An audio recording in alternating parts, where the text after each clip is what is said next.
And one of the things that can't be attacked is your self-custody Bitcoin. And one of the things that can be attacked is the ETF. You can't be exposed to that.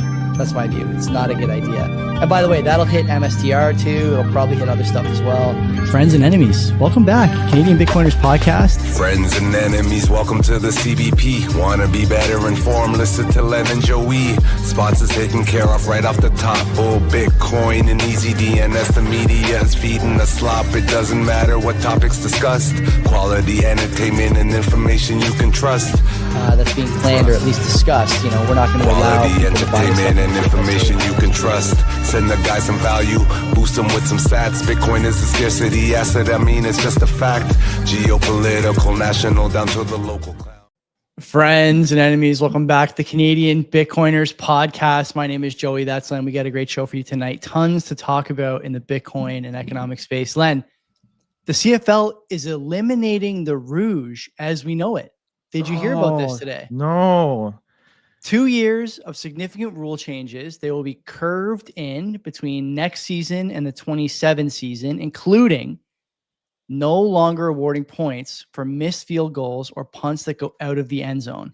They must land in the end zone so the returner has a chance. Among the other rules being changed, 15-yard end zones instead of 20. Wow. Shortening the field as well from 110 yards to 100 yards. Wow. They're going NFLs? Yeah. Are they also making it everything except the downs so far? I read about an hour ago that the CIS, the college kids here in Canada, are they're questioning now what they should do with their fields. So universities will have to reformat their fields as well, given that that really is the pipeline for the CFL. So interesting times, man. Pretty crazy. Is that an elbows up failure? I feel like it might be. We change our game. We change our only unique game to the American way, basically. I can't even name the league, the teams in the league. Well, they change the names all the time. From like the Edmonton Eskimos were a team. They decided that was offensive. So yeah, what is it? Elks or something? Elks. That's right. Yeah. So is there still a team in Ottawa? There is the Red Blacks. Yeah. Red Black. Okay. Yeah. Saskatchewan is still the Rough Riders. Hamilton's still the Ticats. Argos. Stampeders in Calgary. British Columbia has a team. What are they called? The Lions. Alouettes, and that's it, I think, right? Am I missing anyone there? I don't know. Hamilton? Did you mention Hamilton? Or? Yeah, Ticats. Of course I mentioned Hamilton. Come on. It's a staple. I don't know. I haven't watched a game in forever, and I probably won't take forever to watch another game. I really do not care. The Rouge, whatever. They can make it worth 10 points, half a point, 1 point, 0 points. It don't matter to me. Yeah. There's bigger fish to fry than watching people get 1 point for a fucking football game. The CFL is crazy. I was out with friends of ours from work one time at an Oktoberfest party in Waterloo. This was like, God, it must have been like 12 years ago-ish. And at the bar, we were going to this club, Beta. Great club, by the way. It closed down a number of years ago, but like true rave style club. And we were getting ready to leave. And I was saying to our buddy, I won't mention his last name, but Max. And Max and I and a couple other people are there. And I said to him, and he said to me, he's like, this game is like Ticats and Argos or something. And I was like, this game looks like it's over. But Max said the same thing. You never know what happens in the CFL, the crazy football league. It was like 22-3 or something like that with like 8 minutes to go. And Ticats ended up winning on a Rouge. So you're going to miss those days. It's kind of, It's a Canadian cultural thing, the Rouge, like South Park has talked about it. And I don't want to see the CFL go the way of the NFL. I don't watch much CFL either. And I get the feeling that they're making these changes because I'm not the only one who's not watching much CFL, but all the same, disappointing. Nobody's watching. Is it true that it's sports in general? Less people are watching it. It's just everything is there's a decline or no? Or are they? I don't know. I'm not sure. NFL is doing great numbers. I know that. NBA, the TV contracts are as big as ever, matching the salary cap spikes. But NFL I don't know about the other sports. Like, is that a result of them playing every fucking day rather than just only Sunday and that one special game on Monday? Is it So we talked about this a little while ago on Access of Easy that. This is obviously not a cybersecurity or Bitcoin story, but since we're talking about it, the NFL dominates Sundays. The NFL is just like Jesus Christ and football on Sundays. That's what they want to see. And they've so far competed pretty well with the Almighty Father. The issue that I think a lot of other sports leagues have had over the last few years is that the NFL is saying we actually have the best product and we have the most loyal fan base, and we are true appointment viewing for people thanks to gambling and fantasy and all this stuff. So let's start getting on the corner of other sporting leagues. And they've done that. So it started with Monday Night Football years and years ago. Then Thursday Night Football about 10 or 12 years ago. Actually longer than that, probably close to 20 years ago now. 90s. Yeah. Yep. Thursday night was not 90s. It was in the 2000s. I thought they started in the late 90s. No, 2000s for sure. And then they added the Christmas Day games last year, competing directly with the NBA's marquee product. The only institution they haven't tried to compete with yet is college football. There's hardly any games on Saturdays. And when college football is in its playoff, they actually stop their Saturday offerings because they do have Saturday offerings late in the season, but they don't have them when college football is running their playoff. But we'll see. I mean, they have obviously they smell blood in the water, I think, as many, probably as many different sports leagues have in the past, and they're the top of the food chain right now. So we'll see. Anyway, we'll do all the sponsors. I gotta grab something. Do even a bowl. I'll be back. I'll do them all. So sponsorships is always EasyDNS, lead sponsor, best place for you to get a domain, port a domain, buy a domain, whatever. Mark is your guy. He's your friendly neighborhood registrar. There's a reason we use EasyDNS. It may not be the reason you use EasyDNS. The best thing about EasyDNS is that there's many reasons to hop over there, many reasons to patronize them. Among them, obviously, easy mail and domain share for a couple extra bucks, extra security. There's a story every day about mailing lists being hacked, data being stolen. Data is the new oil. Everyone knows this stuff. And you're only as strong as your weakest overseas Indian tech support guy who can be socially engineered. Not the case at EasyDNS. Not going to have that problem. Don't forget, too, that if you're a Bitcoiner, you can use some of their virtual private server options to tickle your fancy. So you can run a Bitcoin node, Nostr relay if you want. Len and I think are actually verified through EasyDNS's Nostr relay at CanadianBitcoiners.com. And then there's obviously other reasons as well. Mark will never nuke your website for the political feelings of the day. He takes Bitcoin and was a Bitcoin treasury company long before it was cool. So we like that about him. You will too. Go to EasyDNS.com, use the promo code CBP Media, and you get half off your first round of buys, which is sick. Second sponsor is Bull Bitcoin. What is there to say about Bull Bitcoin? Extremists in both official languages in the best way, okay? None of these guys will be invited to Parliament Hill anytime soon. I know I just saw a picture of some of the Shake Pay guys. As much as I appreciate that they're doing some policy work, Parliament Hill probably not in the cards for any of the Bull Bitcoin guys anytime soon, which is just fine with me and probably just fine with Len. Why should you use them? Non-custodial. This is the key thing, okay? When you buy on Bull Bitcoin, you can deposit with e-transfer, with cash at a post office if you really want to. You still have to show ID, unfortunately, but you can do that among other options. EFT. When you buy, it goes to your wallet. It's not going to the exchange. It's not held. It's not shotgun KYC'd when you want to withdraw it. None of that. We don't do that over at Bull. Here's what we do. We give the wallet address for a wallet we own the keys for. They send the Bitcoin to you. That's it. Done and done. You can pay your bills there with the bills platform, among other things. Go there, do a limit order, do whatever you want. They got lots of options and a brand new interface that looks sharp, like you should when you go to church on Sundays, in keeping with the religious theme from earlier. Go to the website, bullbitcoin.com. Use the promo code CBP. You get 25% off your fees, which is huge for life. Can't beat that. And then obviously, we're less than a month away, friends, from the Bitcoin Conference 2025 in Montreal, the Rialto Theater. Nice venue. It's like rustic, charming, modern, and welcoming all at the same time. Can't beat it. There's tons of stuff going on. The agenda was recently released. I'll be on stage more times than I volunteered for. I think I'll also be the MC. And you get a chance to meet me, talk to me, and a bunch of other people who are going to be at the conference as well.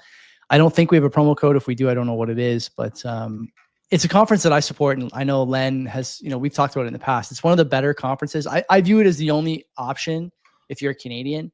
I'm not traveling to Nashville or Vegas for the Bitcoin conference. It's not really my jam. I also have a little one now, so I'm much more aligned with the stuff that Dan and Manuela and the team at the Canadian Bitcoin Conference are doing, and I think you guys will be too. So go there on October 16th through 18th and have some fun with the Bitcoiners. Play with your Bitcoin in Montreal, en français. Okay, buddy, boosts, what do you think? Yeah. Let's take care of that. So we have top 5 boosts of the week. That's what I'm doing, just for people who are wondering.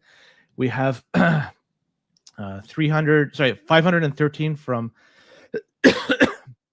from Wedge. It says great episode here. He said V Rod should talk about Damas to lend the legend and give Will a night off. So this is talking about Will is Catherine, the guy yeah. so like this is all Nostra talk. So yeah, I'd love to chat with them and talk a lot about Nostra and the clients too. I know you're getting a little more active over there. I could see you're chatting it up a little bit more than in the past. So good to see I mean, I send a few things here and there, but I'm still not really a frequent user. I wouldn't call myself a power user. I did switch back to an iPhone the last few days, so I will be using my brand new orange Monster to do a little nostering. I don't know what I'm going to do. Everyone's starting to vlog. I should start a vlog on Nostra like everybody else and just talk, since that's something I enjoy doing. But we'll see. Wedge, good to hear from you all the same, buddy. Thanks for the boost. So always have this deal. Doug 525, he writes in 525 sats. He says, "Thank you, Len, for saying analogy rather than analog. You could teach a lot of podcasters a thing or two. Do people mistake the two, analog and analogy?" Well, you can give an analog for something, but maybe that's a misuse of the word. I've heard that before. I personally am an analogy guy as well. I don't say that here's an analog for this, but maybe other people do. I'm not sure. Jer 1000 sats, and this is a funny one. He says, "Nothing to say this week other than I appreciate you both." Thanks, Jer. Great. I like that. Okay. Doom Satoshi 1521 sats. He says, "CBP meets Bugles guys." Very nice. Love it. Thank you for your time to all of you.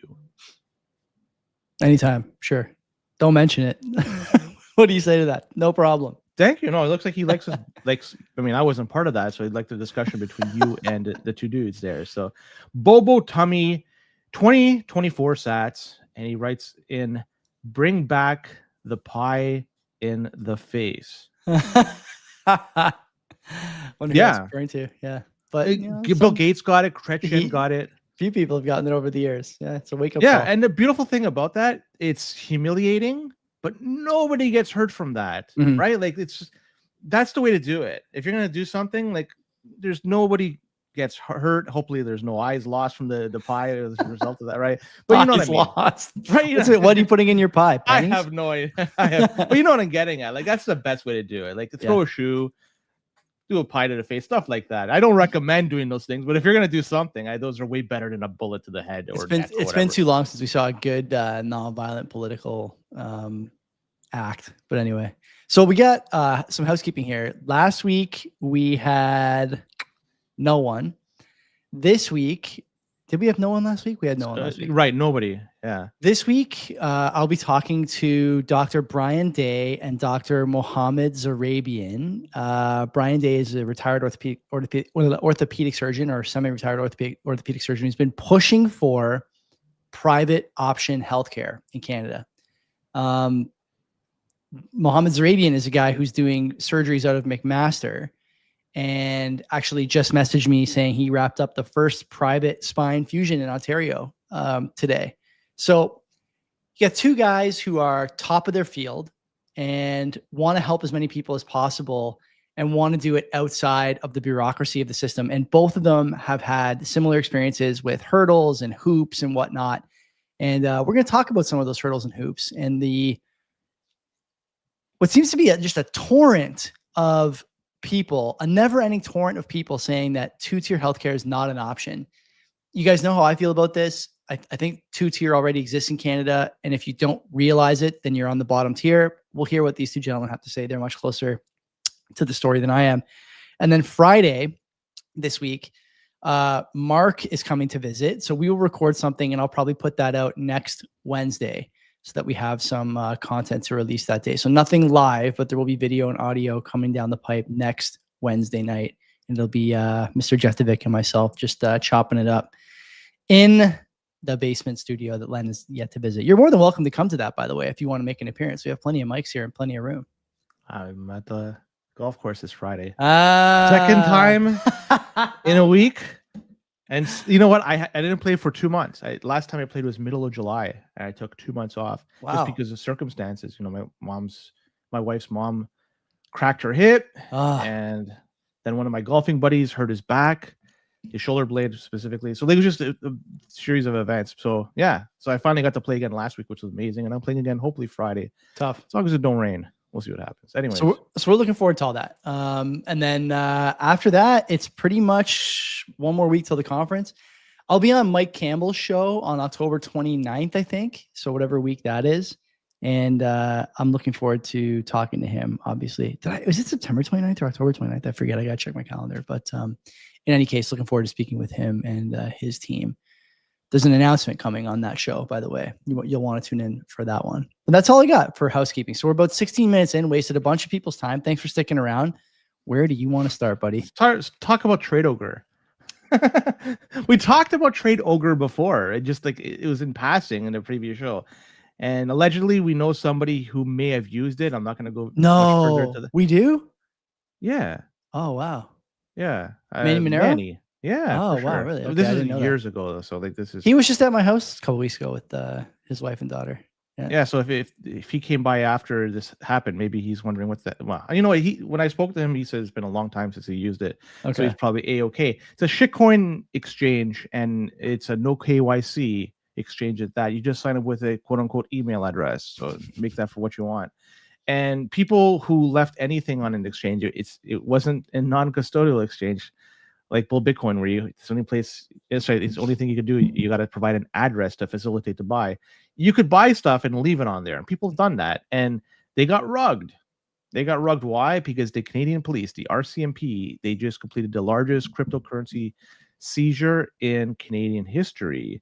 And it was estimated at the time this took place, it was sometime last week, $56 million in value was on the exchange at the time. I presume that's Canadian dollars, but either way, Canadian USD, it's still a decent amount of money.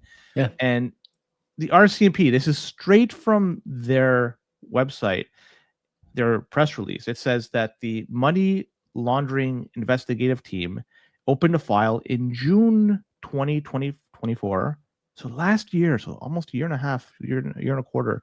And this was following a tip by Europol. Europol was the one that was saying something has to be done with this exchange. And they're saying that the exchange did not conform with Canadian regulations nor with Canadian laws. And a lot of exchanges in Canada, in order to do business, they got to jump through hoops and shit like that. They didn't register with FinTrack as a money services business. And they did not identify its clients because, well, it was KYC free. So they say investigators have reason to believe that the majority of funds transacted on Trade Ogre came from criminal sources. Why the people running Trade Ogre were operating it within Canada, I have no idea. If you're going to do something like this, it makes sense, hypothetically, to do this somewhere else where you're outside the laws and you're not subject to Canadian laws. Either way, a lot of people were upset what happened because a lot of shitcoiners that were Trade Ogre users were upset because they had shit on their exchange, likely shitcoins, even some Bitcoin on there too, and it was seized. It's taken away from them, gone. And they're posting all the anger, all on X. They're just going and just saying the Canadian government, the RCMP, they just overstepped their boundaries. And police say, this is very interesting. Police say the owner of Trade Ogre was in the US, no name, but he's now dead. Maybe he died from Crohn's like Gerald Cotton. I do not know, but I could not find a name. But they were saying that he passed away in the US, so no charges are going to be laid to the owner because he's no longer with us. Interesting stuff, I find. This is it looks like the Canadian government and Europol, they're getting more active with respect to this stuff. Again, I don't know why they operated within the Canadian soil, at least the digital side of Canadian soil, but they did it. They're paying the price, and their users are paying the price. Don't fucking shitcoin, man. Trade Ogre has been around a long time, right? I think so, because remember our coin, long time. No. Oh, okay. So that's when allegedly Manny would be using it because R did a pump. Yeah, this was like 5 years ago or so, and the Trade Ogre was the place to buy it from. So yeah, it's been around for a few years. I'm not Okay, sure. so the reason I I ask, don't know. well, the reason I ask is because there was a time when if you were a Canadian Bitcoiner or Canadian crypto enthusiast, it was hard to use American exchanges, right? And one of the reasons that Canada became a favorite for a lot of people, you know, whether it was Quadriga or others, is because not because there was like favorable legislation necessarily, but what there was an inability of law enforcement to really clamp down on any of these products. So maybe Trade Ogre is a relic of that, but obviously in the last 5 years, especially the last 5 years, the interest, capability, and political will related to clamping down on crypto exchanges has ripped to the upside. And so naturally, yeah, they get this guy. The most interesting part of the story, though, is that he's dead. Is it not? Is that not the most interesting? Like, how is it you know enough about the guy, presumably, that you raid his exchange and want to capture him, but don't know that he's deceased? Is that like the vibe I'm getting from the story, that when they went to execute probably the wrong word, when they went to carry out the final bit of their investigation, which presumably would have included capturing this guy, that he was already passed away? Well, let's look at it from a different point of view. What if it wasn't an individual that passed away? Maybe it was an agency that set up this organization, this as a way to capture people. Huh. Okay. Right? Potentially, like, we don't know. Interesting. They're not naming the guy's name. Yeah. They're saying very little about the owner that's deceased, which kind of is suspicious to me. So I don't know. There's a lot of questions. I don't know what the hell's going on. But I think that the one thing is, it shows that the Canadian government is going to be looking at this moving forward. Oh, 100%. Yeah. Yeah. And people need to be aware, if you are trading garbage, like even trading Bitcoin in and out into something like Bitcoin to USDT or USD, US. Any of those stables. Yeah. Any of those stables. And then coming back in, just trading, like, you're asking for problems. If they ever find out, CRA finds out you have been trading and you've never reported it. Yep. Like, this is an example. They're going to come in and swoop in and just take everything you've got without even thinking twice. Now, do they have the manpower to do this? I think that's more of an irrelevant thing. I just want to point out that they mean business. Whenever they want to get down to something and tackle a problem, they'll fucking do it. The same way they're doing with the ostriches. Like, they'll mobilize the people to get things done, and they'll fucking. All right, R.I.P. those long neck beauties. Are they gone? I saw online about an hour ago. There was video of the RCMP at the doorstep there talking to the woman who owned the farm, and she was pleading with the police to let her at least finish feeding the birds before they called them all. Give them one last final meal. It just sucks. Like, that's a story that's probably not in the notes for tonight, but no, it ain't. It's just like what is the point of that? They don't have, this is okay. We're done with Trade Ogre. This woman in Alberta, you know, I don't know the story, but I saw it today for the first time. I am like a big time animal lover. I have a dog. I think anyone who has a dog or a cat or whatever, there's only one speed once you have a pet, and it's animal lover. And so stories like this they're heart-wrenching, to say the least. It's like this idea that this woman has a farm full of ostriches, and like the RCMP has decided that it is worth their resources to make sure that, because one of them had bird flu last year and passed away, while the rest of them are immune, never caught the flu and seem to be immune to it, even though the RCMP won't allow any testing or won't allow any medical review. That's not done by them, of course. That the rest of the birds have to be killed. 400 ostriches. Like, what is the point of that? How much we talk on this show every week about something dumb that's happened in, you know, crime and larceny, and that there's no resources for. You have people in the police force going on TV and saying to leave your keys by the front door, surrender to intruders, blah, blah, blah. Meanwhile, there's, you know, a police operation at some level, whether it's provincial or federal, I have no idea, cutting the power to farms before raiding them to kill ostriches that are healthy. That is a mix up of priorities, in my opinion. And I don't know the full story. I readily admit that. I'm giving you what seems to be the most complete version of events. But to me, it's like, even if that's only half true, it's still enough to raise an eyebrow. I will follow this once it's reported by Rachel Gilmore. Did you see her on TV today? I know you guys were chatting about it. She had a healthy summer. I gotta grab the baby monitor. Hold on. All right, here we go. So we could just move on and talk. I wanted to talk about Mayor Ken Sim, but I'll wait for Joey to come back before I do. I will just point out that Bull Bitcoin, now there is a new option for them, a new development on their that front. And with Bull Bitcoin now, you're able to do limit orders. This is a brand new feature that came out this past week, and it's the first world's first self-custodian exchange that offers limit orders. So you can now buy or sell, I guess, at specific prices is now possible. And so you're just able to do it based on percentage of the current price. So just another option for Bull Bitcoin users out there, especially for people that want to deal with these non-custodial exchanges. Not sure if you have anything to add to that, Joey. I probably don't think so. I saved this at the perfect time. I wrote it in the ad read today just because it's noteworthy that these guys are adding services that people actually want. They're not, only in the buy side for the moment. Whatever. But you know what they're not doing? They're not worried about how many shares are outstanding. They're not doing quarterly reporting to markets and talking about stuff that's not directly related to the Bitcoin mission. They're not selling to Vivek?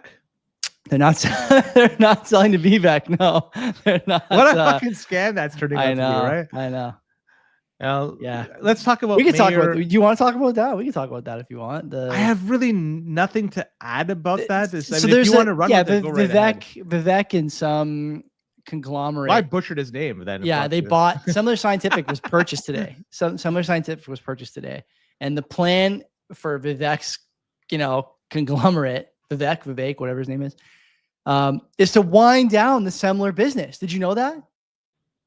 Which is funny because wind down the business. It was, and I talked about this in the past that this is a company that at least offers a product that is also this. So it's making my argument for it is now gone. If whatever, right? Well, the thing I said to Mark today, and we'll probably talk about this more on Friday when he comes down. The thing that the treasury heads don't get is that while they're obsessing about once MSTR makes it onto the S&P 500 and the passive flows start and the capital income, the capital inflows start to really accelerate, this is going to become the new meta. Everyone's going to know that Bitcoin treasuries are the new meta, and this is what you need to do as a company to be successful. This is where things are going. It's where the puck is headed, blah, blah, blah. Meanwhile, what I think they don't get or are missing or are undervaluing or under-indexing for is that once MSTR is on the S&P 500, all those other little companies, Saylor, Metaplanet, whatever, they're all dead. They're probably dead already, to be honest with you, but they're dead for sure once MSTR hits the S&P, because they will outpace every other treasury company even more than they already are. And those little companies will just die off unless, Len, what? Unless they have an underlying business. And Saylor had one. They're selling medical equipment or something of that nature. And now the plan is to unwind it and just acquire Bitcoin. I cannot stress enough that people who are leaving their jobs to work at these companies that are going all in on early investments, I think this is, unless you're in MSTR, I think it's a mistake. And even MSTR is carrying more risk than normal, I believe. So to me, it's it's a misallocation of, it's a misweighting, honestly, of what's important in a stock ticker. It's not just the Bitcoin yield. No one cares about that. It's a fake number. You need a business. And MSTR, is their business the key thing? It's not anymore, but they're doing some innovative stuff with treasuries, with bonds and debt and different capital structures. But even then, is that a business? I mean, time will tell. But if it is, it doesn't mean these other companies are going to be successful. It means MSTR is going to be successful. And if it isn't, then these other companies are going to fail and MSTR is going to fail. I don't understand where the enthusiasm for these penny stocks came from. And you're seeing that, by the way, in the price action on these stocks. That's undeniable at this point. What is Bitcoin yield when we're talking about? It's Bitcoin per share. It's Bitcoin per share. They call it Bitcoin per share. Bitcoin per share. Yeah. So I've talked about this before, that I think it's a nonsense. I went on Ben's show and talked about this like 2 months ago or something. And we were talking, and Jeff Walton was on too. And we were talking about this Bitcoin per share thing. I don't get it. I don't get it because it's not anything you can actually withdraw. It's unrelated to the price of the stock. Like the market does not respond to Bitcoin per share. And to call it a yield is unfair because there's no distribution. You don't get any of that Bitcoin. You don't get any dividend or revenue from this in Bitcoin terms or based on the Bitcoin or like it's all just nonsense. It's nonsense. And you can say whatever you want about this, but at the end of the day, you're basically bleeding two places, right? You're bleeding because there's slippage in the price of the underlying equity, right? MSTR is down over the last 3 months, even though their Bitcoin per share is up. So not only are you buying MSTR, it's decreasing in value. You're not buying Bitcoin. Yeah, but you're not buying but you don't own any Bitcoin. You're not buying it. You're not buying those dips. You're buying MSTR instead. Price in Bitcoin is down in the last 3 months too. Yeah, Slightly. Yeah. I'm not trying to, but you gotta like, I don't know. I have no idea how much Bitcoin. MSTR I wanted to record a quick current on this, but it's Lake. Who the heck said it? Francis, I think, was doing to coin this term, this lakefront capital thing. Have you seen this? Invest in my lakefront capital so I can buy more lakefront properties. You know, your lakefront yield. It's like it's obviously bullshit. My opinion. No, but Predator he posted something recently. Yeah, and is with respect to. I never knew what pipe meant until 2 weeks ago, and I started learning about it. That. With respect to Nakamoto or what the fuck it is, Kindly MD, Kindly. Semler ended up with more shares in Naka than he did with his own company. Do you know? Okay, so this is a strategy you see thrown around. Sorry to cut you off, but this is another thing we should talk about. This is a strategy you see thrown around in the biggest MSTR group on Twitter, the 80IQ Mindset MSTR Bulls, and the thing that I would, or irresponsibly long MSTR, 80IQ Mindset, I think is one of their admins. I forget now. It's like a jumbling of visual cues I've seen on my phone. The idea that Bitcoin treasury companies should just be buying each other to run the price up and buy more Bitcoin. Like, does no one over there think that's a bad idea? No one in this group of people who is ahead of the curve and telling me I don't understand Bitcoin yield. These same people are telling me these companies shall just buy each other. What are we talking about? Let them do it. Now, I think when it was reported that Semler, the CEO, had more shares in Naka or Kindly, what the fuck it is, versus the company that's named after him, or Predator put out the entire list of like basically the early investors. Adam Back's on it, but that was probably the red flag for Semler Scientific when he had more capital associated or allocated towards a different company. Yeah. And that, I mean, we should have said that, wow, like, is he going to just get rid of Semler? Well, that's like if I found out that you had more shares in Simply Bitcoin than CBP, like it'd be a sign. I'm not going to disclose my holdings. This is going to remain hidden. You're Simply Bitcoin shares. I'm simply rich as a result of all this. You know what? The companies that do have Bitcoin, and I was thinking about this sometime this weekend. I was busy this weekend too. Name a company at whatever the fuck it is, but say they have an X amount of Bitcoin on their balance sheet, and the NAV is below that. Like their Bitcoin's worth 100 million, and the company's worth 85.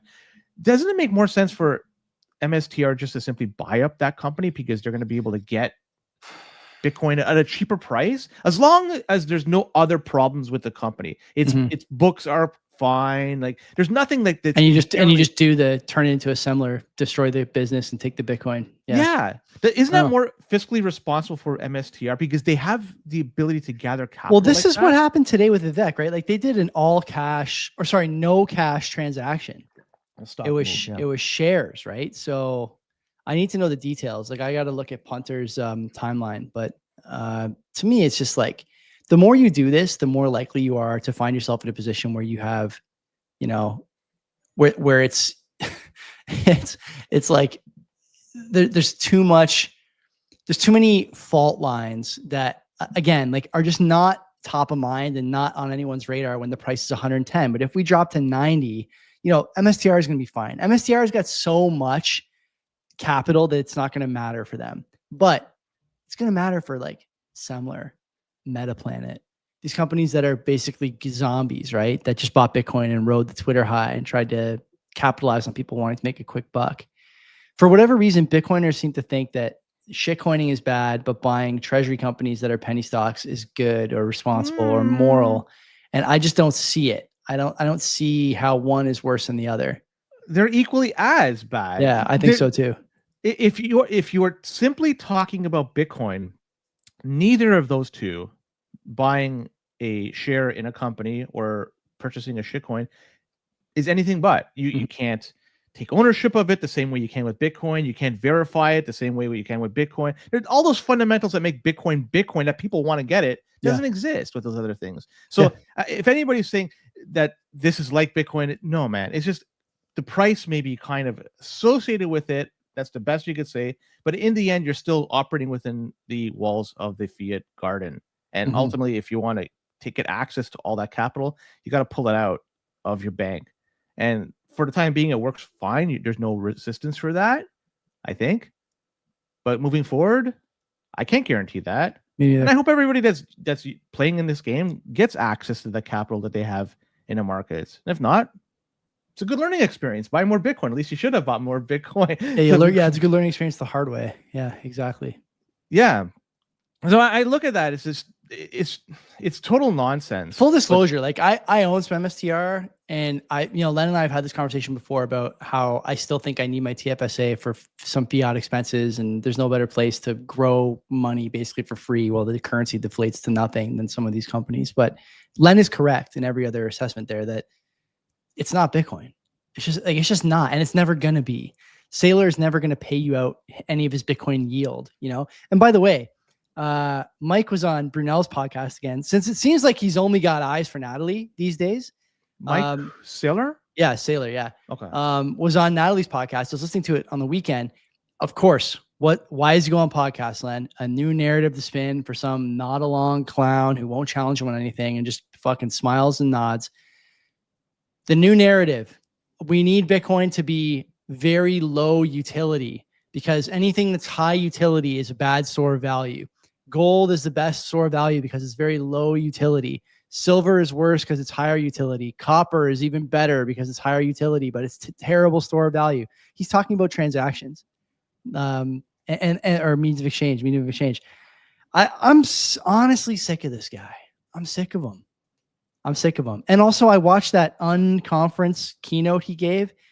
His hands are very small. I got a problem with guys with like disproportionately small hands. There's something what to they that. say about people with small hands, right? Yeah, he's got a fucking small security suite. No, they wear small gloves. Well, I wouldn't know that, but it's just like you're not going to wear big gloves if you're. I just don't know how many more times we have to see something from this guy. And I realize that probably most Bitcoiners are either new and think it's cool that he's talking about it and need something to tell their friends at a party to sound smart because they're otherwise retarded.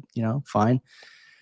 And then there's other Bitcoiners who are like of our vintage who look at this guy and like just don't care. They have enough Bitcoin. They don't give a shit what this guy says. But I care about this because I think he's the voice of Bitcoin to traditional finance. And I want traditional finance to get on board, with the right things in mind. And he's got the wrong things in mind, this guy. Like, why can't it be a medium of exchange and a store of value? The reason that some of these other ones don't serve both functions is because they're material, they're physical material, and physical material has demands and trade-offs. Bitcoin doesn't need to have those same trade-offs. Why is a guy who says that Bitcoin is digital Manhattan unable to realize that digital Manhattan doesn't have the same constraints as real life Manhattan? He's picking and choosing these ideas. He's inconsistent intellectually, and I think he's doing it on purpose. And I don't want him to keep going on these fucking shows. And I need somebody, Natalie, Lavera, said Yeoman, whoever, push back on this guy. Ask him why he's inconsistent between these two. These are obvious inconsistencies. And no one asked him. The people you mentioned, Natalie and Lavera and whoever else you mentioned. I like Cedric. I wouldn't put Cedric in the same boat as Natalie and Lavera. Okay. I know Cedric, and he's a great interviewer, and he's gotten a lot of flowers on this show from me and from the comments over the years. And I just think Saylor is a steamroller. And those other two, they have, at least one of them has a vested interest in these Bitcoin treasury companies. Am I correct? Lavera, for sure. Oh, I was that the other one. Lavera does for sure. Lavera has been talking on his podcast. I haven't listened in a few weeks, but he's invested in one too. It's everybody. You're never it's like, gonna get. It's like you're anyone who says they have an announcement coming up is fucking launching a treasury company. I'm just thinking to myself, like, what do you guys think is going to happen here? Do you think they're going to go out there and grill Michael Saylor? I don't know. Because if they have a vested interest for him and the company which they invested in to do well, they're not going to go up there and say, I mean, prove me wrong, but you know, it would just, I'm looking at, they wouldn't do that. It's not in their best interest. I hope you're right to do that. I hope you're right, but honestly, I don't like why we need someone to do it, because the clicks, just for the people who are only caring about plays, okay, the clicks you would get for pushing back on this idea the same way I just did. You can say exactly the same thing. You can copy and paste it. You can put your voice over mine and just say it to them. How do you square these two ideas? You get an infinite number of clicks, and this guy would retreat into his shell. No, I'm fairly certain he has something prepared for that. I doubt he's it. not a dumb guy, and he's gone through this enough times. He's probably rehearsed this, given if somebody's going to come up to him and present an opposing viewpoint or something to push back. Yeah, I don't know about that. I don't know. It may not be as strong as what he's trying to push, but I'm sure of it. He must have something prepared. Yeah. People, you don't listen. You don't listen to 40 hours a week like I do. No. And one thing that's giving me a little bit of hope is some of the smaller shows are starting to talk about this like we do. Just saying, like, this guy doesn't know what he's talking about, and now he's commenting on knots versus core. Like, I appreciate that he's commenting on knots versus core. I like this about him, but again, like the more he speaks about Bitcoin in a way that can't be rehearsed, the more I think he's sort of technically lacking in what he knows about Bitcoin. And I see in the chat, you should interview and ask him. I have no desire to interview Mike Saylor. If he wants to come on this show, I would be happy to talk to him, but I'm not going to beg. I'm not going to bend the knee. I'm not going to email. You have to go through his PR people. You have to go through MSTR. Like, it's a big ask, and I don't have the time. I got a little one at home, and if someone served him up to me on a platter, I would do it, and it would be a fun interview. But I ain't going to do it by going through all these channels, and just standing here nodding my head to shut my fucking camera off for an hour and let them talk. I'm not going to do that. We don't do that with any guest, by the way, even though we don't challenge all the time directly in a confrontational way. We don't let guests just roll over us. And it seems to me like that's what's happening. I mean, I've gone on this rant before, but whatever. You said if it goes to 90K with respect to the price of Bitcoin, you're going to be fine. Yeah. It could go to 10K and it'll probably still be fine. Oh yeah, easily. It could go even lower than that. Like they're basically loaning out 10,000, or they have like 10,000 in liabilities for 600,000 in assets. Basically, what's a black swan event for them? It's Saylor dying. Maybe. That's it. That's basically the only thing. Short of this thing being made illegal in the United States, like they're basically untouchable. Let me give you another one. Okay. There is some sort of breach in Coinbase and or Fidelity. Yeah. That even the smallest amount, it could be even 100,000 sats are stolen from somebody's account in a way that it was within that walled garden of their institutional investments. I think that would be enough for people to say, I can't allow my investment to be tied to this. Yeah. And somebody could digitally steal. We don't have the wallets. So like, I think that would be the black swan. Yeah, this is why they don't release the confidence wallets in the market to be lost. And that's you're not wrong. That's the black swan event. This is why they don't release the wallets, because they can't take that chance. So, we could guess that they lost 100,000, but Coinbase would never tell us. Fidelity would never tell us, and we'd never know. So who knows? Maybe it's already happened for all we know, right? But anyway, they could be creative in their approach, though. They could. I'm gonna find that interview, and I want you guys to watch it, because it is honestly insane how small Saylor's fucking hands are. I think it's fixated on that. I like this. It's just weird. I used to follow this account on Tumblr back in the day. Tell me if you've heard that before. Called One Tiny Hand, and I thought it was the funniest thing in the world. It was basically this like set of famous pictures of famous people with one really, really tiny hand. There's the link for people on YouTube and Twitch. I don't know why it doesn't send it anywhere else. What can I say? StreamYard, get it together. But anyway, his hands are very small. Let's do one more story and then we'll move over. It's there. One tiny. It's still there on Tumblr. Is it? Yeah. At least it's on Google, and it shows the Trump. Yeah, there you go. See? Kim Jong-il. Yeah. Obama. Kim. What's the current one? Kim Jong-un. Kim Jong-un. Yeah. Yeah. It's all Trump and Kim Jong-un. This is another one that obviously. Oh, this is from 2017, so they stopped posting. Too bad. Anyway, yeah. All right, you hear about that 12-foot statue that went up of Trump in Brampton? Oh, of Trump. Okay, go ahead. Yeah, sorry. That's Mississauga, buddy. That is the one you're talking about. So it's a 12-foot statue of Donald J. Trump holding like a symbol of a Bitcoin, like.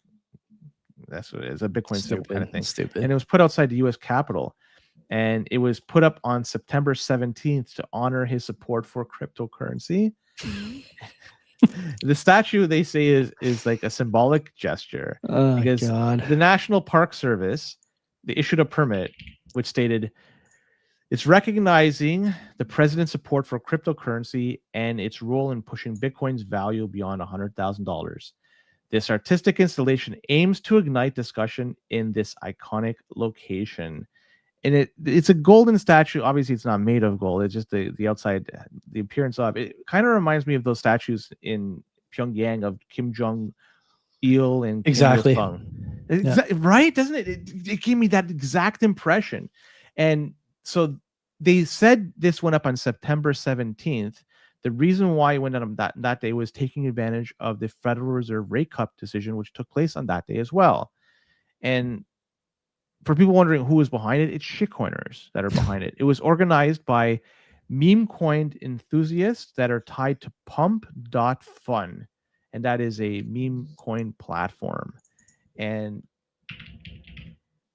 man, maybe we should put up a statue honoring Shinobi holding a can of spam. There's not much to say about this. Is there? Like, what can we really say about this? That we can honor his commitment to the cause of the spam, right? Like that's what we should be doing, right? This is, I don't know. It just seemed odd. It came up all of a sudden in my feed. And I was like, what the fuck is this? But it's a shitcoiner that's behind it. Yeah.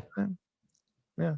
I have no comment on this. It's like, what, like, why are people doing this? Get off this guy's dick, man. You know, just stop. Find another. You're too online. You've lost context. Get off the internet and go touch some grass before you decide to do something like this. Okay, I'm going to talk about this guy named NoSphere888 on X. And he released a new script for node runners out there who dislike knots. This is a different spin on things. The script is available on GitHub if you just go to the Sphere888 account, and you can see there's a ban knots release on there. It's a standalone script, and it's used to ban connections from your node to knots nodes. And it could be easily run on Bitcoin, any Bitcoin Core node.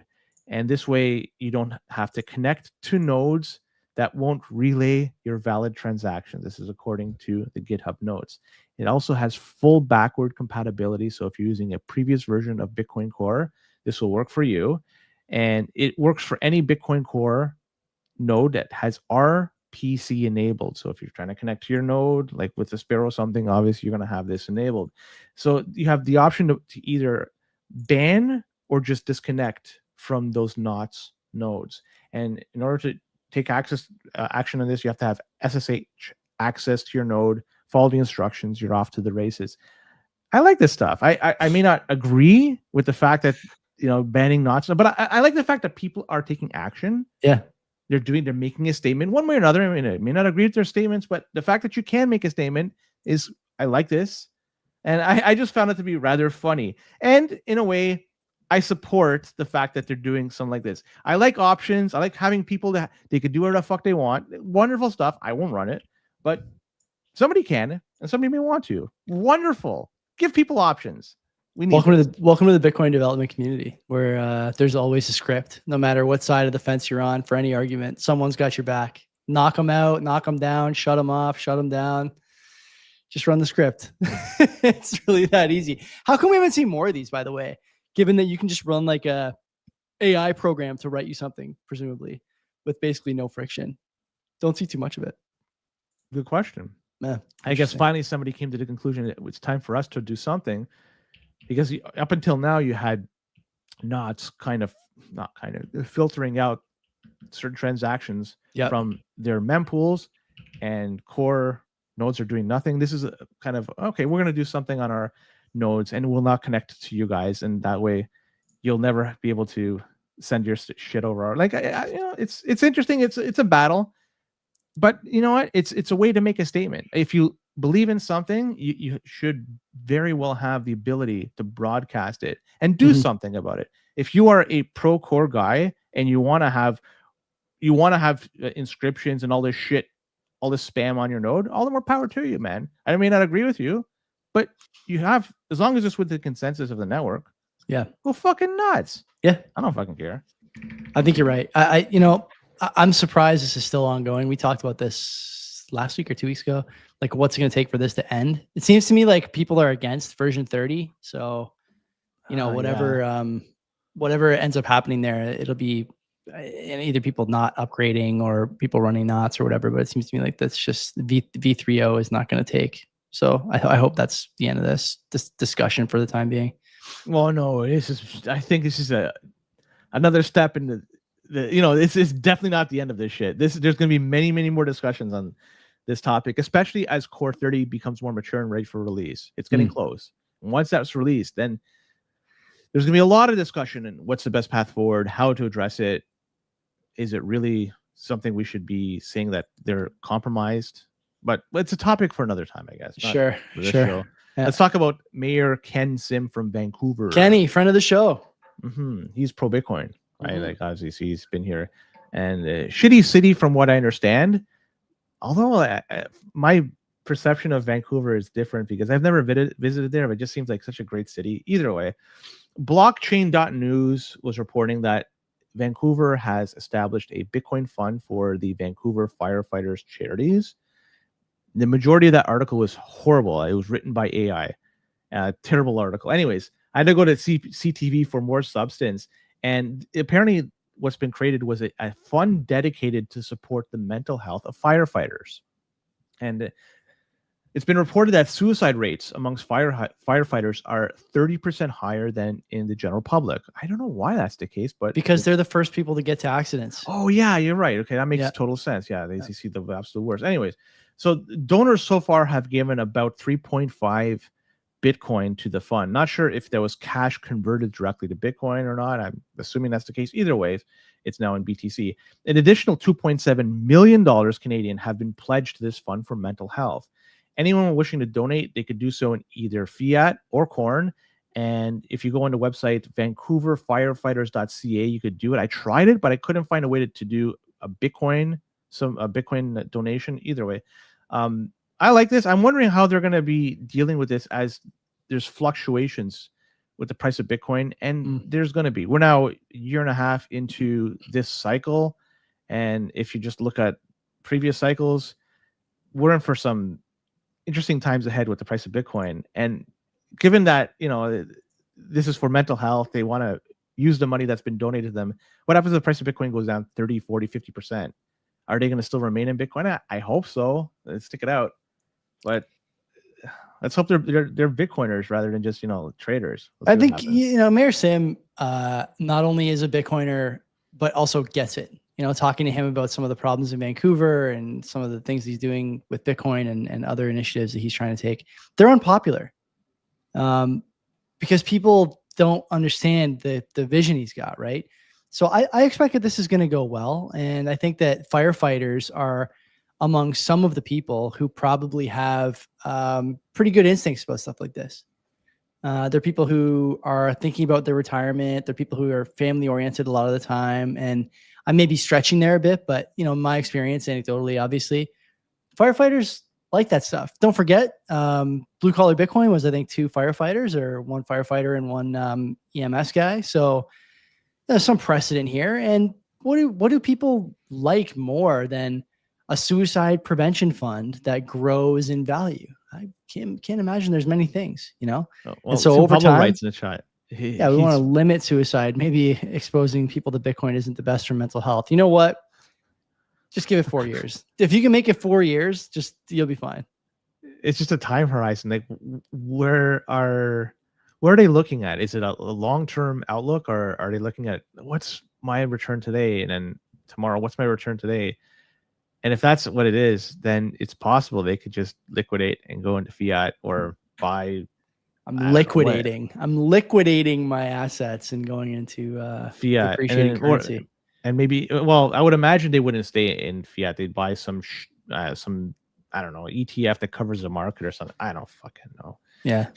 Whatever.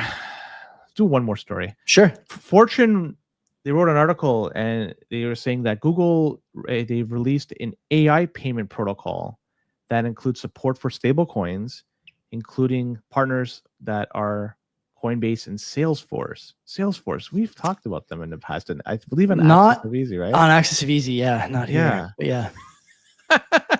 Anyways, worlds collide. If you guys are not listening to Access of Easy, you should be, because you will find it useful and also probably funny. So there you go. So Google, what they're trying to do with this new AI payments protocol is make it easier for AI apps to send and receive money. So gives them an ability to plug into this and send and receive money. And it's an open source protocol. And they say payments could be done with credit cards, debit cards, and stable coins. And, you know, given they're working with Coinbase here and Google, I have no faith in this actually working in the end. I'm looking at the Meta smart glasses as an example. That whole fiasco that took place was awesome to see, but it was terrible for the people running it. I think it's going to be the same thing. Remember, not too long ago, we also had the Federal Reserve talking about that payment initiative or innovation that's going, I think, middle October. So you have that. We have Tether USAT. Now this Google AI protocol for stable coins. Like, there seems to be a lot of converging things here, right? You know, I'm just wondering what the fuck is going on. Time will tell, but I think there's enough here that we could probably piece things together, right?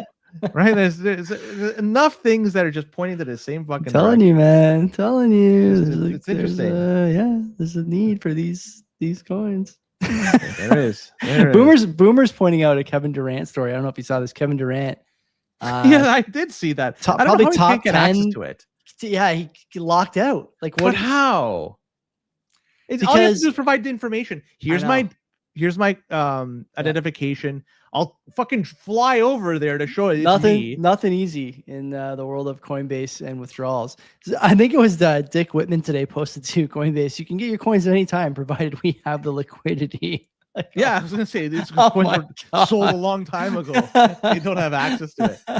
It was added to the MSTR stack. What a mess over there, Coinbase. But reality, like, it's just getting access to an account. How, like, in a sane world, how difficult is this to do? It depends how old the account is. Probably it depends. But it's still the same person. It's not like you changed. You know, but they probably have, as they should, some pretty significant hurdles to get over if you haven't accessed the account in 5 years, let's say. Because let's face it, a lot can happen in 5 years. Sure. You could die. You could have a moment of distress. Someone could find your account. Someone could find your wallet. You could be mentally incapacitated. You could be a number of things. That's not my problem. My problem is that, like always with Coinbase, it's a mess until a famous person reaches out and then Brian Armstrong responds directly. What if you weren't famous? What if you just forgot about your coins for 5 years? That's the problem. That's the problem. Yeah. For somebody like him, and it should not be that difficult. Like I say, for anybody, I don't care if it's a few years old, there's put these barriers. You paid into it, you bought it, you should get access to it. I mean, it should have bought from a non-custodial exchange. But hey, he bought when he bought. And, you know, maybe his face has changed a little bit. Maybe his address may have changed, but his facial features would have remained the same. His name would have remained the same, and he's a big enough like name that, you know, when he signed up and provided information, you could just go there, knock on the door of Coinbase and say, guys, look, this is me, man. Yeah. And I'm not into sports these days, but I could just Google Kevin Durant and say, yeah. I mean, everybody knows what Kevin Durant looks like, you know, like he's Yeah, it's not Like, hard. some tall guy comes over, looks like Yeah. a former basketball player, right? He's no longer. No, he's playing. playing. He's playing. Oh, He's playing. even worse. Yeah, Okay, yeah.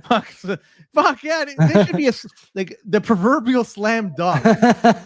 And all this is they're shooting air balls. Fuck them. Thanks Anyways, for nothing, Brian. Let's go to the notable news stories. Come back tomorrow if you're on audio. This episode will end here, and then we'll resume tomorrow with the notable stories. If you're on video or with us live on Twitter or X or wherever you're live with us, hang out, man. We ain't going nowhere. Let's get after it. We'll talk to you soon. don't buy from Coinbase. Great job. Fuck them. Lot of notable stories. Did you see this Tylenol thing from RFK? Yeah. No, now I putting this thing together. Yeah. So there's a study, I guess, that came out that They says say that Tylenol is causing autism in mothers that are taking it while the baby is in vitro. So the baby is getting it through the mother. And there's some people in the replies saying Tylenol also is administered frequently for babies who are in pain after vaccines. And the Tylenol mixed with the vaccine might cause a problem. I don't know if that's true. I don't know what's true. I see a lot of people, though. I just want to point out, having just had a baby, there's a lot of people in my circles and other circles pointing out that RFK is anti-vax, he's anti-science, he's anti-this, anti-that. He wants to take vaccines off the schedule. Do you know how many vaccines babies in the United States get between birth and 18 years old? 7? 80. Do you know how many they get in Canada between birth and 18 years old? 10? 20. So for people who, like, even if you don't want any vaccines, fine. Like, this is a Bitcoin podcast. God knows there's a lot of people out there with a lot of different views on this stuff. I'm fine with that. But to say that this guy is anti-vaccine when really he wants to reduce the schedule in the States to something that's closer to us or European countries or Japan, like, it's just not true. And this is I think for a lot of people, this is an easy way to open the conversation up to the media saying this stuff is lying to you. They're funded by pharma. The politicians saying this stuff is bad for healthcare are lying to you. They're funded by pharma. And once you can get in the door that way and say, look, our vaccine schedule is 20, theirs is 80. Like, one of us is wrong. It's a different conversation, and one that's a little bit more palatable, I think, for people who are still in the waking up phase, let's call it. Did we submit our paperwork to get an H-1B guy to help us out? I didn't. I put on, I went to LMIA.com and put in a request there. We're going to be paying $36 an hour for a TikTok maker. He'll be doing our TikTok reels. Yeah. He'll be kicking back $35.50 an hour of that to me. And he'll be living in my car, but we'll have the TikToks made and he can hang out in Canada. That whole H-1B stuff was interesting to see how it played out in the States. It is a policy that correctly applied would have a perfect incentive outcome. You know, if you need the person, pay the fee. And that person, presumably, if you can't get them in Canada or can't get them in the United States, I should say, is someone that's so high value that 100,000 is peanuts. But obviously, Len, there was a huge fight and a fuss and all this other stuff. And why? Because everyone knows it's just a scam. Did they rescind this? This was an executive order. Yeah, they originally, I think the reporting I saw on this was that it was going to be a yearly. Yearly. And now it's, I think, just one time. And there's also professional streams that are exempted. So doctors, for example, could be exempted. Certain companies, certain what's the word? I guess like silos that are deemed important to U.S. supremacy could be exempted too. I don't know. It's like everything else. It's ongoing. This administration, for all its strengths and weaknesses, the one thing that's consistent is they do policy by trial balloon a lot of the time, and this is another example of that. Canada is going to be the beneficiary of this, and the fact that there's going to be more beneficiary. Is that the word you would use? Yeah, I don't know if I'd use that word. I gotta tell you, hey, I'm man, not sure I'd use that word for that. There's going to be a bigger pool that's going to be available to draw from willing people that want to come here. That's one way to put it. Yeah, I don't know. Again, the beneficiary thing is like it's questionable to me. I don't know if I agree. But you know what? I think a lot of people now, at the very least, the conversation around this stuff has opened up in a way that just a year ago, you would never have been able to talk about. It's everywhere. It's in Europe. It's in the States. It's here, obviously. Let's keep it going. I want to see more and more people talk about this because it's clearly an issue. It's a cultural issue. It's an issue, as Ben Rabideau points out, that there's 500,000 more males in some of these countries that we're getting people from, so we're not getting any females, and it's causing demographic issues here, demographic issues in other places. It's all bad. And it's a conversation that you wouldn't have had if it wasn't, oh, look what the orange man's trying to do. Like we got some opportunities here because everyone is, everything this guy does is a powder keg. So let's not waste it. Let's take advantage and get the conversation going.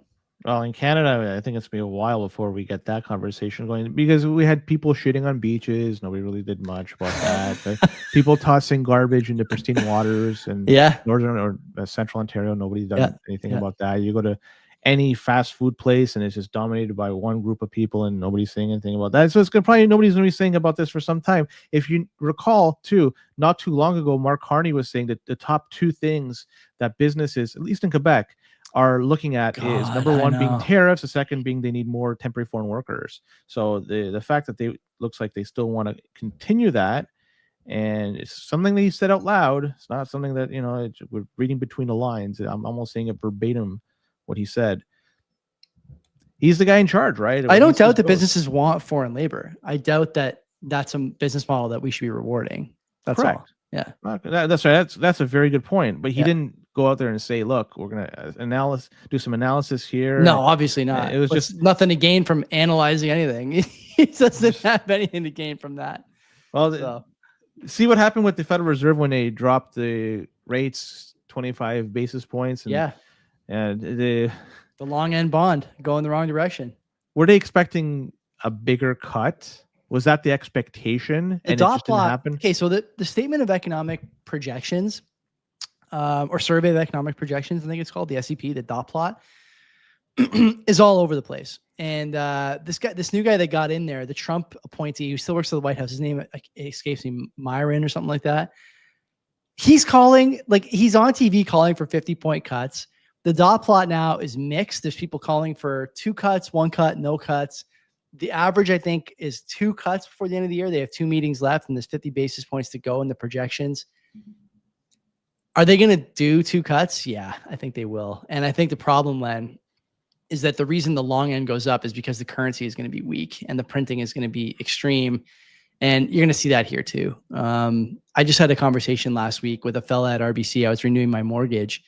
And finally, a competent guy here in Dundas, I won't say his name, but if you're looking to renew your mortgage in Dundas or the surrounding area, I'll put you in touch with him. We were talking about rates and the sort of economy broadly and all these different things about, how people don't really understand the short end impact and the long end impact on something like mortgage rates, and how, for example, here in Canada, because the budget's coming out in about a month, you're going to have people who are less confident in the Canadian economy going forward, the Canadian dollar going forward. And so what does that do? It drives the long end of the curve up. And when the long end of the curve goes up, it has an impact on stuff like mortgage rates, has an impact on stuff like foreign investment, has an impact on all sorts of things. And I don't think a lot of people realize that, but soon people will start to have no choice but to pay attention, much the same way as most people now know that there was a rate cut last week in the States and in Canada. The next level up from that is, okay, what does the rate cut do to my mortgage? It doesn't necessarily mean my mortgage comes down. What it does is weaken the economy or the economic outlook. And that in turn drives the long end up. And that could impact my mortgage in a way that I don't like, in a way it's not favorable. It might raise the rate. So interesting stuff, man. There's a lot of stuff going on with rates in the States. The lesson though, is that the Bureau of Labor Statistics was wrong about the data, and Powell was late to cut. And I think his words during the press conference last week, not outright saying it, but basically saying, look, there's a lot of stuff now. There's risk going both ways, and we have to be careful with what we do. And so they're leaning toward careful and not leaning toward restrictive anymore. That's a significant sea change in the way that they're setting policy. So all that to say, let's wait for next month when they cut again, and we'll do the same segment a second time with probably close to the exact same dialogue. And Canada cut theirs 25 basis point on the very same day as well. Yeah. So that was kind of hidden in all this. But Canada's done a number of different cuts since the Fed last did. I think Fed we were on hold. We were on hold for a few months. So, but even with that, we've still done far more cuts than the Federal Reserve. I think it's 2024 was last time the Fed did it. And we've done a few in 2025. So I just renewed my mortgage the week after that cut. Like I said, I got 5-year variable at 3.7. And I think that's going to be by the end of next year, 3.2, probably 3.1, something like that, if I had to guess. Who knows? Yeah, I mean, it looks like we're in a situation that Tom Karadza has talked about a lot. Is they're in a situation where they're cutting rates. Inflation is kind of going up. At least they're cutting into inflation. Yeah, exactly. Like, because in the United States, the inflation has been going up since April of 2025, very slightly, but it kind of bottomed out in April 2025, and now we have several months of it going up, and it now starting to cut rates in the United States and Canada. Everyone is looking at the price of beef and shit like that. It's gone up significantly, and they're also cutting rates here. So now they're borrowing, cutting rates. Inflation is going up. Tom Karadza has talked about this at least a couple of years ago, that we would be in a situation like this, and here we are. And interesting to see. And one thing I forgot to mention too, we were talking about the LMIAs and H1Bs. There was a few interesting LMIAs that were posted out there that was noted on X, and by Michelle Rempel Garner or somewhere else. Somewhere else. And this was a line cook for Toronto Cassie's Dog Spa, located in Sarnia. Wait a minute. You say line cook? Yeah. And somebody took. There's also the Fifi's Dog Parlor, located they're looking for line cooks over there. And also they're looking a line cook at Noah's Ark Pet Boarding, that's located in Tillsonburg. And somebody took a picture of the Fifi's Dog Parlor, and it was a Google Street View picture, and you look inside, and there is no area for a fucking line cook in there. It's what you expect a dog parlor to be. Yeah, anything but. Like, what else could you do? It's not many ways you can work a line cook into a dog. Like anything related to pets. So that's potentially scam territory. They're frauds. Of course, they're frauds. I'm being careful with my words here. It's obvious. Like these people are just lying all the fucking time.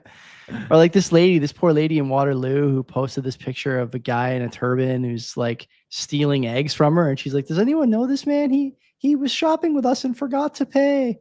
Like, if you know him, just tell him to come back and pay." Like, lady, the high trust society you thought you lived in has completely eroded, and now people are stealing your eggs and then throwing the wrappers on the side of the highway, throwing the curtains on the side of the highway. Like, okay, man. Okay, it's all good. LMIAs for line cooks at dog parks and parlors and guys stealing eggs, and on we go. Do you ever take your dog for a grooming? Yeah. Do they have any line cooks? They don't. Do you see like you get no one's cooking. No one's cooking at the parlor. I want the Swedish meatballs. I want a sausage. Oh, by the way, do you mind just shaving my dog down to basically the skin? Yeah. Thank you very much. Yeah, and those are the two things you kind of don't want in the same venue as well. God. Right? But anyways. Via Rail. About them, the Canadian. This is a great story. Fantastic story by you. A good find by you. Yeah. No, somebody posted it. Franconomics. Franco Terrazzano. He's the Canadian Taxpayer Federation lead dog. I want to get him on the podcast. Also, I think he benches more than me, which is another reason I want to get him on the podcast. It looks like he's not missing many meals, that kid. So Via Rail is a Canadian Crown Corp. Right? Okay. Nothing crazy about that. There's quite a few of them out there. Very normal. Apparently, they distributed $11.4 million in bonuses in the fiscal year 2023-2024. That's the last information apparently that's available. $1.1 million was paid to 11 executives, averaging over $100,000 per person, and $10.2 million was paid to 748 employees below the executive level. It was reported that they have an operating loss of $381 million in that same fiscal year, and still they're giving out these bonuses. Furthermore, they received $773 million in taxpayer subsidies in 2023. That was a 15% increase. Is that a lot? Can we get a comment here? Is that a lot? Seems like it might be a lot. They have not made a profit since 2017. And in 2023, by the way, remember that I mentioned they gave out $11.4 million in bonuses that year. 40% of Via Rail trains were late in 2023. So what's the metric one would say of success for trains? For me, would be being full and on time. But barring being full, on time would be it, right? I mean, I'm not be a on train time. operator. Just be on time. So anyways, so that's just Is there a lot of traffic on train tracks? Is that like the problem? Are they getting stuck? They said no. Can they hit the 407 to be like to regain that is an timeliness? issue in some areas because Canada CN Rail owns like certain track, but from what these late trains, apparently that was not the case. So it wasn't due to tracks being used or something else. Anyways, there's also another one, the Canada Infrastructure Bank, CIB. That's another Canadian corporation, Crown Corporation. And this was established, this is a beauty story. This was established to attract private investment for Canadian infrastructure projects. And they reportedly paid out $8 million in bonuses to employees in the fiscal year 2022-2023. The Parliamentary Budget Officer reported that the CIB has dispersed only a fraction of its total $35 billion budget and has completed a limited number of projects since its inception. The CIB has spent more on salaries and bonuses than on actual infrastructure development in some years. Interesting. That's where we're at. I have nothing to add. I'm just what that is the norm for these kinds of programs, is it not? Hey man, I'm that's just what reading. we see. I'm not saying norm or not constantly. normal. We see it constantly. Like he would have been better off doing whatever modular homes. You know, would have had a better output, a better ROI. I like that photo op by Carney walking up the stairs. I didn't see it. No. Yeah, so they I saw him eating a pastry today with somebody, but didn't see him walking up the stairs. Was it in Hamilton? No, he's gallivanting. Have you seen this picture? I gotta find it. This is gonna get us in trouble, but whatever. It's so funny. No, I'm just curious. I mean, if it's been posted by like this CBC or something. Like, no, Carney posted it. Oh, then what could you say? Like this is straight from the source. I mean, it's funny because I keep on getting told that like we're finding new trade partners, but I gotta find, here it is. Okay, this is too much for me. I gotta be honest with you. He's in some African country. I don't know exactly which country, but he's meeting with someone whose name I can't pronounce and will never learn because I don't need to. And in this photo, he is at a conference table, and the quote is, "Today, President Netumbo Nandi Ndaitwah and I discussed how Canada and Namibia can deepen our partnership and empower workers by creating more opportunities for trade and investment in both our nations." The double dash, by the way, sign of AI. And empower workers by creating more opportunities for trade. Do you know what percentage of our GDP trades with Namibia? Percentage, I'll say 0.05. It's got to be 0. And you know what? I get the feeling Namibia doesn't do many of these conferences because, as you can see here, this is not a conference table. It's a number of other tables just slammed together with 2 flags that they got off Amazon. Does no one else think this is completely insane? Why? Like, what is the point of doing this? We look so weak and weird doing stuff like that. That country's not fit for modern economies, like modern economic partnerships. Clearly, why? I don't know much about Namibia. Well, Namibia. I can't say anything. Len, you don't need to know much else. Look at the picture. Look at the picture. I know. I'm just going to remain silent on this. Okay, I knew it. See, I told you. I don't know. See, I can't speak with confidence on this one. So I to be perfectly honest, call it a vibe. I can't even point to it on a map. Perfect. That's where I'm starting from. And I like geography, and I could point to a lot of countries on the map, but that I have no fucking clue. I don't know. So I was almost going to put in my tag today, instead of autistic from Thailand, I'll trade envoy to Namibia, but I decided not to. I should have. You know, the thing, we should have sent our Governor General Mary Simon there. Right? she would have been. That would have been an expensive trip. She spends $1,100 on shoes, I read. So I just want to point out, like, I don't know what type of shoes you get for $1,100, right? But I'm going to show you what a Bitcoiner, and this is what happened to me last week at work, Joey, and this is no fucking joke, ladies and gentlemen. I was walking to the washroom. I had to go to the washroom, and it's like, what the like something's wrong with my foot, right? And I look down, and my fucking shoe. This is right. See, this is the shoe of a fucking Bitcoiner.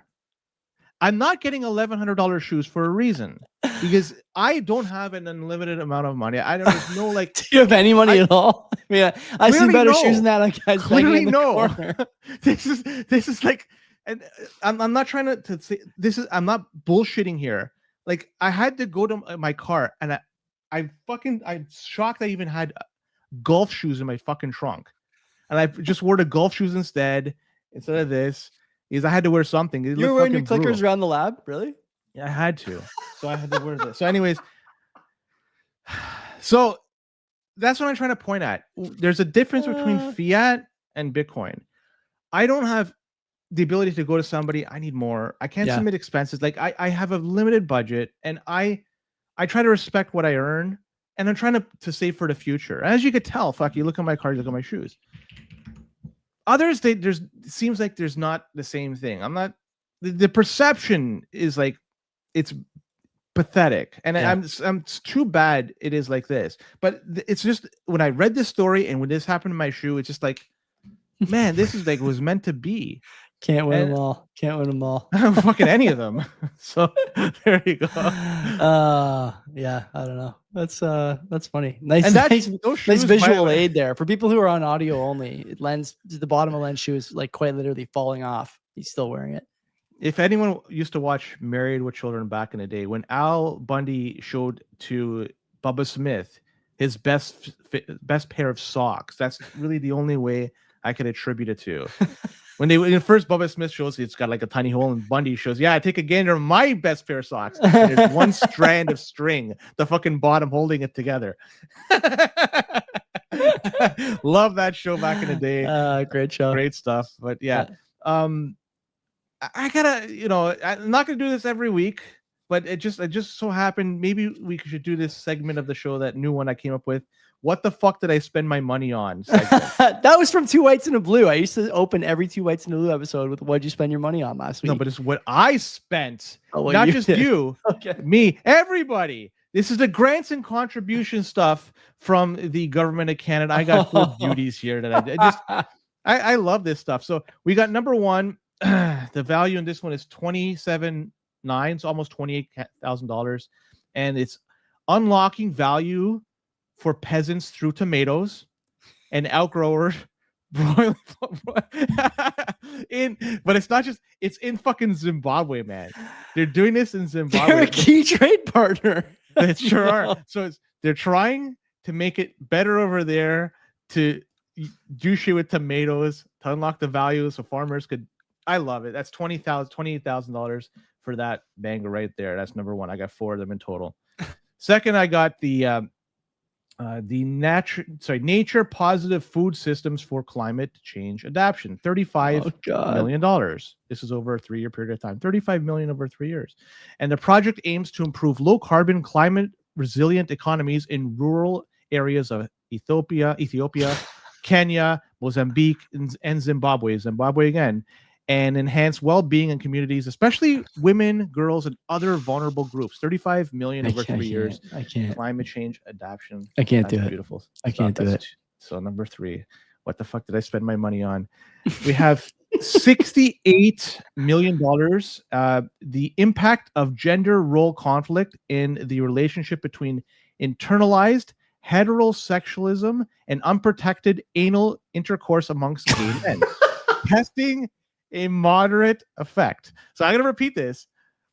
$68,000. The impact of gender role conflict on the relationship. 68,000 or 68 million? 68,000. Oh, thank God. I thought you said the impact 68 of gender million.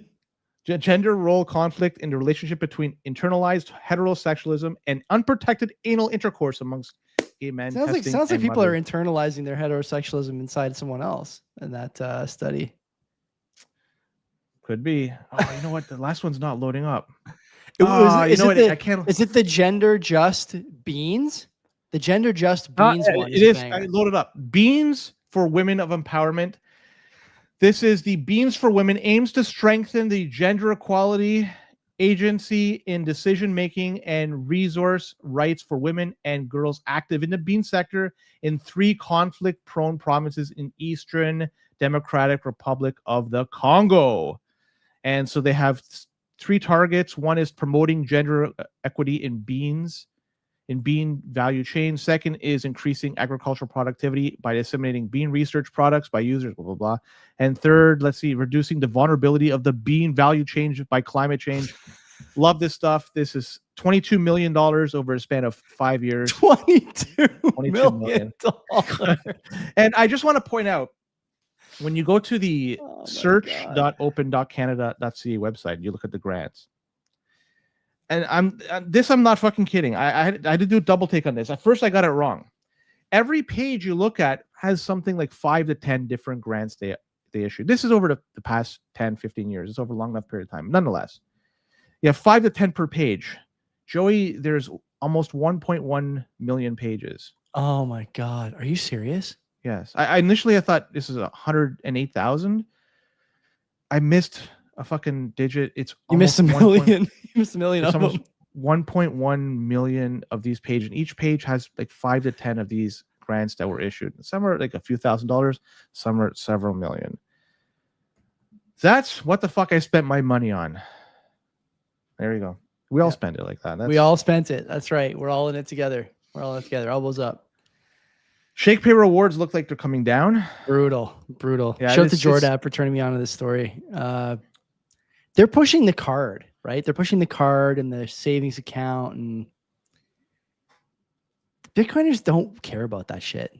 They don't. I barely use my card. I use it to keep my shaking streak going or whatever, but that's it. If they cut the streak or the rewards again, like I don't know that I'll keep making an effort to use it, honestly. I haven't bought for a long time from them. They give you about $50 a month. If you're at the max, it's about $47 a month, whatever it was. Jean, I think he was saying 48. Yeah. This is the CEO of ShakePay, Jean. Yeah. And so they're going to be doing some changes. So the budget which they have allocated towards shaking, that's going to be looking like allocated towards something else. Mm-hmm. How much the shaking rewards are going to be reduced by, if like it could be to nil, it could be something. I don't know. There's going to be changes moving forward. So. Yep. Shakers, beware. Should just be on Bull Bitcoin anyways, honestly. Why are you buying anywhere else? If you're in Canada especially, there's no better place to buy. Coinbase is not as good. Bitcoin Well is not as good. It's this or bust. And I'm not just saying that because they're a sponsor. I'm saying that because if you look at the team and the focus and the unwillingness to do everything from embrace clickbait thumbnails to sell Ethereum to go public to placate to shitcoiners, these guys have it figured out. And you shouldn't be patronizing companies that are spread too thin and getting thinner. Like in my view, it's a misallocation of your hard-earned money if you're buying Bitcoin anywhere else. You can use our code or not use our code. I honestly hope you do, but it's not going to break my heart if you don't. This is the best place for you to buy. No one goes to Bull Bitcoin and then says, I'm going to go to a different platform. Just doesn't happen. So I can't stress that enough. You're crazy if you're not using these guys. I forgot to mention for the what the fuck we spent our money on. The segment, I have to be inspired to do it, so I don't know if it's going to be a weekly thing. If you like it, let us know. If you don't, let us know, and we'll pivot from there, because maybe this will be a one and done thing. Who the fuck knows? Shall we do the usual Brampton versus Hamilton? Man, let's do it. Sponsored by who else? 256 Heat, the one and only. So I got a story to tell you about. So 256 Heat sells home heaters that also hash. Heat with hash. Heat your home. Get paid to heat your home. Twan's a friend of the show. He's been on a few times. And I have a story. He messaged me today directly and said, hey, I noticed that you're hashing at under 20 terahash the last 24 hours. You might want to check on the miner. Let me know when you have some time, whatever. We'll go through it. I said, how do you know that? He goes, when I sell the miners, I always keep a list of the units, like whatever. You can see all the miners on the network, right? I didn't know that. And he told me that he monitors them so that he can see problems before the user sees the problems and help Now, I just want to interject quickly. You could Yeah. change that if you wanted to. If you want to be more private. Yeah, you sure. could I change didn't. it. I didn't do that. I didn't. So I'm just saying for anybody out there that's Mhm. saying, "Oh, he's going to get access to all the information." no. No, you could change it so he doesn't. and I just am simply not. change- I'm not that private, nor am I that Okay. technical to do that. So he messaged me and said, "Hey, I can help you with this." So we ended up going through some of the standard troubleshooting stuff, and he was able to remedy the situation for me in like 15 minutes. Outstanding.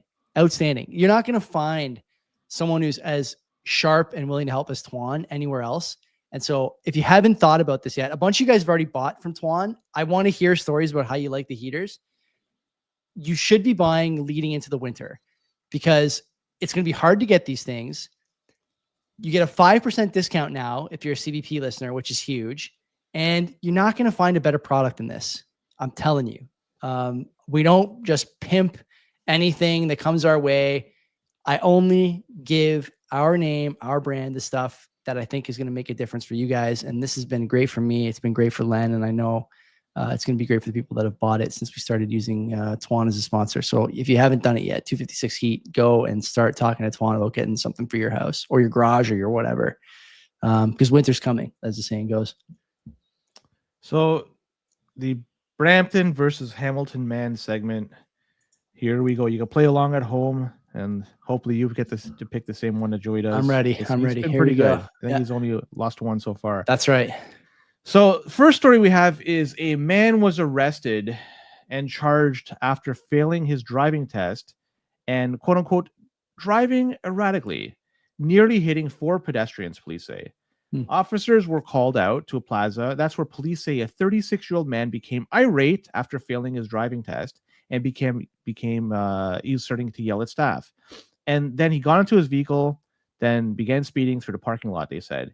He attempted to drive through a pedestrian walkway, narrowly missing 4 people. Then it did a number of burnouts in the parking lot, police said.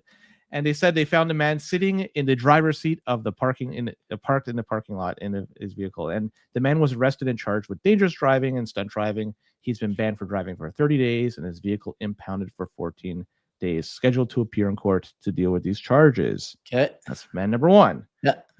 Man number 2, someone was driving down the highway and he spotted something odd. He noticed that a person was rollerblading on the highway. This is going to be a hard one.